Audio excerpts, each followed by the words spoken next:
एक रात थी। सन्नाटा गहरा था और एक कमरा था जहां एक साधु बैठा था। बाहर तूफान था और अंदर चल रहा था मटर के दानों पर गहरा शोध। उस साधु के पास ना कोई बड़ी लैब थी, ना कोई टीम। फिर भी उसने ऐसी खोज कर दी जो आने वाले 100 सालों तक कोई समझ ही नहीं पाया। एक ऐसा इंसान जिन्होंने न सिर्फ जीव विज्ञान को एक नई दिशा दी, बल्कि इसके धारण को पूरी तरह से बदलकर एक नए युग की शुरुआत की। उसने लिखा और फिर इंतजार किया, पर उसका लिखा पढ़ने वाला कोई नहीं था। उस साधु का नाम था ग्रेगोर योहान मेंडल, और ये है उसकी कहानी जो विज्ञान की सबसे बड़ी भूल बन गई।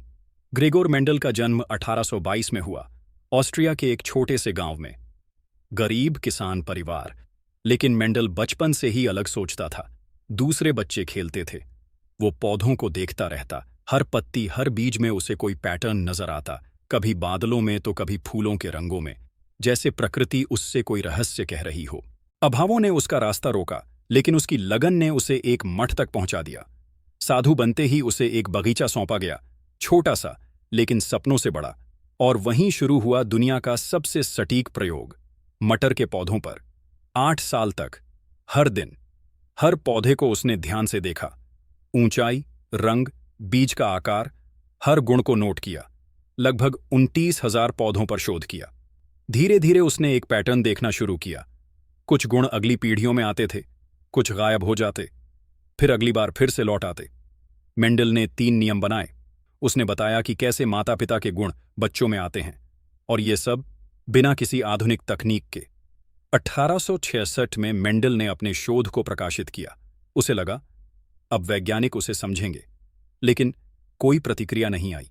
उसके पेपर को नजरअंदाज कर दिया गया क्योंकि वो कोई बड़ा वैज्ञानिक नहीं था, सिर्फ एक साधु था। लोगों को उसकी बातें समझ ही नहीं आईं। धीरे धीरे मेंडल ने लिखना बंद कर दिया और फिर अपने बगीचे में लौट गया, हमेशा के लिए। 1800 में उसकी मृत्यु हुई, गुमनामी में। लेकिन कहानी यहीं खत्म नहीं हुई। 1900 में 3 वैज्ञानिकों ने अलग अलग जगह पर एक ही शोध पढ़ा और सब हैरान रह गए। ये शोध तो उस साधु ने 30 साल पहले किया था। दुनिया को तब जाकर समझ आया ग्रेगोर मेंडल कौन था। अब उसे कहा जाने लगा फादर ऑफ जेनेटिक्स। आज हम DNA, genes, cloning, genetics all कुछ जानते हैं क्योंकि मेंडल ने नींव रखी थी। वो व्यक्ति जिसने कभी डीएनए देखा नहीं, फिर भी उसका व्यवहार समझ लिया। उसने कभी प्रसिद्ध की इच्छा नहीं की, लेकिन आज उसका नाम विज्ञान की किताबों में सोचिए। पूरी जिंदगी एक सच्चाई के पीछे लगा दो और जिंदा रहते हुए कोई तुम्हारी कद्र ना करे। ग्रेगोर मेंडल एक साधु था, लेकिन उसकी सोच विज्ञान से कहीं ऊपर थी। आज जब भी कोई बच्चा जन्म लेता है, जब भी किसी की जीन पहचान की जाती है, ग्रेगोर मेंडल की आत्मा कहीं मुस्कुरा रही होती है। ऐसी ही छुपी हुई कहानियों के लिए जुड़े रहिए द वर्ल्ड नरेटर के साथ, जहां हर कहानी सिर्फ कहानी नहीं, एक अनसुना इतिहास होती है।